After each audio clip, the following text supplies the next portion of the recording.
आमदार रोहित पवारांच्या अडचणीत वाढ। रोहित पवारांविरोधात ईडीकडून पुरवणी आरोपपत्र दाखल। महाराष्ट्र राज्य सहकारी बँक घोटाळा प्रकरणात आरोपपत्र।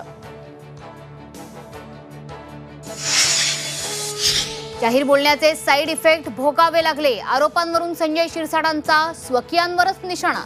झी 24 तासच्या टू द पॉइंट मुलाखतीत संजय शिरसाटांची रोखठोक भूमिका। पैशांच्या बॅग प्रकरणानंतर राऊतांविरोधात मंत्री संजय शिरसाट आक्रमक। मानहानीचा खटला दाखल करणार असल्याची माहिती। गोपीनाथ मुंडेंची तिसरी कन्याही राजकारणाच्या मैदानात। यशस्वी मुंडेंची राजकीय आखाड्यात एंट्री।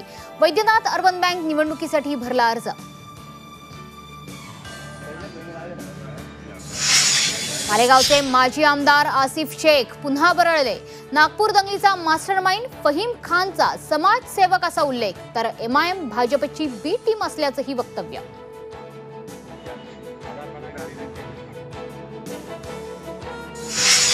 अहमदाबाद विमान दुर्घटनेचा 15 पानी अहवाल समोर। फ्युएल स्विच सुरू न झाल्यानं विमानाचा अपघात। एआयबी कडून अहवाल सादर।